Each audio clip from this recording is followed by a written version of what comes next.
That was me. I'm, invincible.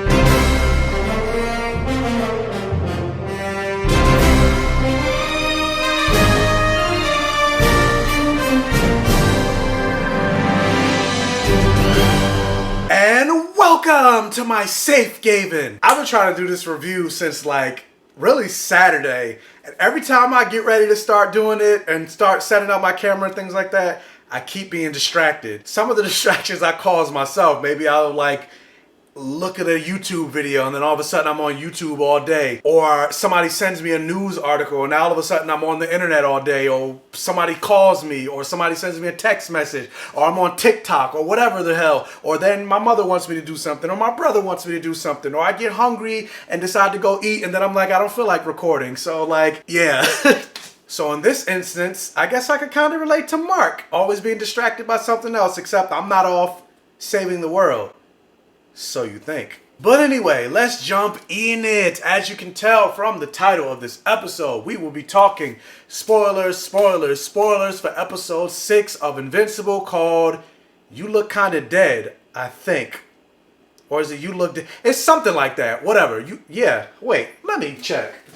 Yeah, I was right. I should have went with my first instinct. There you go. And as you guys know, if you watch my other Invincible reviews, hopefully you have. If you haven't, click up here and then come back here. But I am currently on a journey of both reading the comic book while I'm watching the show. And for the most part, this particular episode happens in issue number 20. Right now I'm on issue 23. Well, not right now. Right now I'm talking to you guys on making this YouTube video. But you know what I mean. And for the most part, like, obviously there are some changes from the comic to the show. But this, I would feel like out of all the episodes that we've seen so far, this episode pays the closest attention, where it's almost one for one for the comic book. And just like damn near every episode of Invincible, I love this episode. And I actually like the differences from the comic to the show. And part of that is also with the character of Amber. Like, honestly, I don't know, maybe because I'm biased, but I feel like Amber has more personality in the show than she does in the comic. Like, even though there's a lot of the same beats that are happening with the character of Amber in the comic versus the show, I don't know, I just like television version better. So this episode kicks off right after the end of last week's episode. And going back to the like video montage that I showed at the beginning of this episode, I'm like, especially after this episode, I'm like, Mark, you need to change your name, because at this point it's false advertising. Like, you are fake news. And I get, as Viltrumites get older, their power grows, and so eventually he will become invincible. But right now I'm like, hey, you get your ass beat damn near every single episode. And part of me is a little confused about what was going on with this episode, in terms of like when they were performing surgery on Mark. And I'm like, wait a minute, I thought based on the ending of last week's episode, they're saying that Viltrumite blood, even the Viltrumite blood, is invincible. So I'm like, so if his blood is that strong, I'm assuming his skin would also be that strong. How are they cutting into him? Like, it looked like he had like, they cut into his stomach and they were performing, I don't know what they were doing, but it looks like they were doing surgery. So I'm like, how are they able to do that? Is there like a kryptonite suture or something I don't know about? Like, yeah, that was the one thing about this episode that I was confused about. But they're showing more of his Viltrumite healing ability. Even though he was at death's door and unconscious for 6 days, after those 6 days, he's pretty much almost kind of back to normal. He has a couple bruises on his face, but he's virtually healed. And so because of everything that we saw going on with him last week, and then he hasn't heard from Amber or spoken to Amber for like the last 6 days because he was unconscious, he's trying to mend his and her relationship. Him missing the soup kitchen event, she was pretty much done with him. She even says, like, I was ready to break up with you at this point, until she found out he got hit by a bus.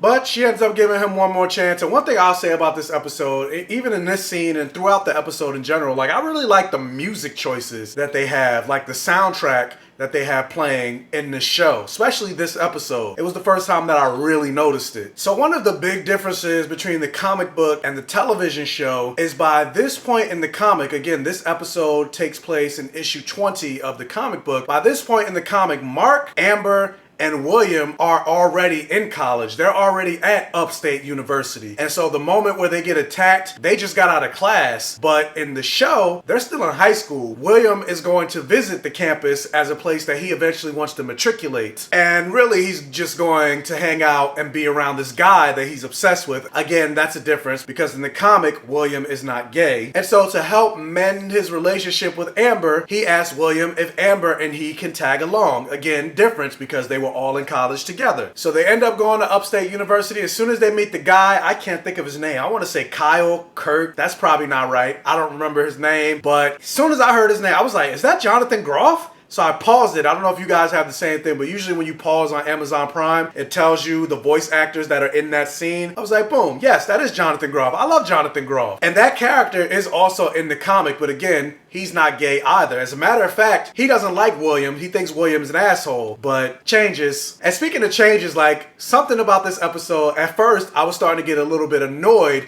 with the character of William because for the most part, like he hasn't really played a role in this show at all. Like, and then on top of that, like they made him gay in the show and he's not gay in the comic. And then his role has been kind of diminished because in the comic, he's actually dating Adam Eve. And so because of that, you see his character more in the comic book. And not only just that, but by this point in the comic, he already knew Mark was invincible way before this. So as I'm watching the show and just seeing his character's role being diminished, and even while I was watching, I was just like, in fact, that he doesn't know Invincible's secret identity. I was like, they need to do something with this character. Like, are you really about to Mr. Terrific him from Arrow? Like, I really have a problem with how they treated Mr. Terrific and Arrow and how they took the character of Mr. Terrific, they made him gay for the show, and then they completely diminished his character. And I'm like, are they about to do the same thing with this character of William? And then, like, literally as soon as I thought that, boom, he figured out Mark was invincible. So I was like, okay, so we're at least moving that along. Also, something that just hit me that I forgot to mention. Did anybody recognize the voice of that drunk frat boy, Doug Cheston? I didn't at first until I saw it on the internet, and I was like, now I can't unhear it. And I'm like, how did I not hear that in the first place? But that's Justin Rowland, who's the voice of Rick and Morty on Rick and Morty. And something else that I didn't know is the voice of the main villain in this episode, D.A. Sinclair, that's voiced by Ezra Miller. So when you just think about the voice cast in this show alone, I'm like, now I realize why there's only 8 episodes, because the majority of the money went to paying these actors. Jeez. But yeah, the character of D.A. Sinclair, he's also in the comic, but the biggest difference between the show and the comic is in the comic, he actually is experimenting, at least at first, he's experimenting on dead bodies. He's reanimating corpses. So the robots that he uses, they're called the Reanimen, because reanimating dead bodies. And then eventually, later on down the line, he starts using, by I think comic 22, he starts using live bodies. And so they're kind of merging storylines with this. The only thing is, in the comic, you don't really see what happens later on with him. It's just that in issue 22, you see that he has his first live body and he's about to experiment on him. And then that's the end of the issue. And I haven't read 23 yet, so I don't know what happens if he shows up in 23, if we don't see him until later on. I think they're just overall just consolidating his storyline. And I'm pretty sure based on the way this show ends, again, I don't know if he plays a bigger role in the comic, but based on the way his story ended in the show, I'm pretty sure he's going to come back. And I have a sneaking suspicion that Cecil's actually going to use him to create more robots to perhaps take out Omni-Man, because he was very interested in that technology. And I'm like, yeah, I don't trust these government types. And granted, I mean, if Cecil does do that, I can't blame him. That still don't mean I fully gotta trust him. But yeah, just like every other episode, Invincible gets his ass kicked. There's some blood, no sex, gore, and no magic. But yeah, magic, superheroes, still the same thing. And I loved it. And the thing about this episode that I was most interested in is something that is completely devoid of storyline from the comic, because this doesn't happen in the comic at all. But Debbie investigating what's going on with her husband. And apparently she takes the outfit that Omni-Man was wearing when he murdered the Guardians of the Globe. She takes it to the tailor, voiced by Mark Hamill, whose name, I'm terrible with names. I can't remember what the tailor's name is. But Debbie takes it to him, they investigate, and they basically find out that Nolan was the one that attacked the Guardians of the Globe. But Omni-Man knows that they know. I don't know if he has super hearing or x-ray vision or anything like that, but he was flying over that tailor shop and giving that ominous look. So I'm just like, oh, is the tailor gonna die? No, don't kill Mark Hamill. Don't do it to me again like you did in Star Wars. Spoilers for The Last Jedi, but whatever, I hated that movie. And so the whole time you got the scene where the tailor and Nolan were drinking on top the roof and laughing, and Nolan was like, you look kind of nervous. I was just like, no, don't kill the tailor. I was like, I think he's dead. He's dead, isn't he? Because, yeah, like... And the thing that really caught me off guard is at the very end where Omni-Man comes home, you see Debbie drinking. That's something that happens in the comics. Once she learns the truth, she does start to dive into alcoholism a little bit. And so this is the beginning seeds of that if they end up going fully that route in the show. But I thought she was going to play her cards a little bit. Like, no, she comes flat out and tells him that she knows that he killed the Guardians of the Globe. And she's not here for it. She just basically says, F you, Nolan. And the thing that I like is that they're showing that even though he's kind of a villain, he is a villain, he's a straight up murderer, he's still somewhat conflicted about what he feels like he has to do as a Viltrumite and his now desires and wants as an Earthman, because you can see it in his eyes that his wife saying fuck you to him, is something that's never happened before. You can see it affected him. It hurt him. He almost looked like he was gonna cry. And so yeah, because this is all different from the comic in terms of like the Debbie and Nolan relationship, I'm curious to see where it's gonna go. And I need to know, I'm like, did he kill the tailor? I hope he didn't kill the tailor. Please, I like the tailor. And plus, it's Mark Hamill. Again, don't kill Mark Hamill. Even though I know he's literally not Mark Hamill, but still. I just realized as I was editing,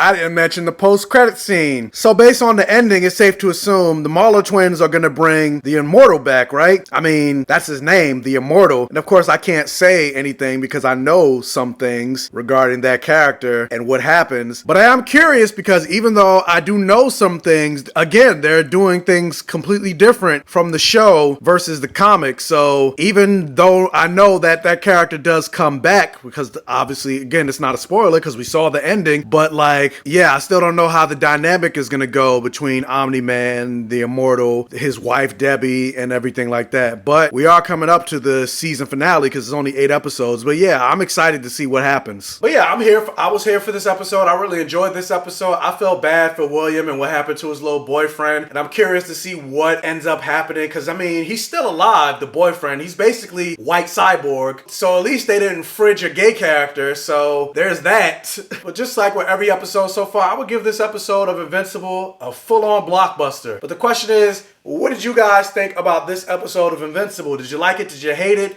Did you think it was okay? Let me know down in the comment section below. Also, if you can, hit that thumbs up button and like this video to really help out the channel. If this is one of your first time checking out one of my videos, please check out the other videos on my channel. And if you like what you see, please subscribe for more and hit that bell notification button so you're alerted every single time I post a new video. And tell your friends, families, and neighbors about my channel to help me continue to grow. And as always, I will catch you guys next time.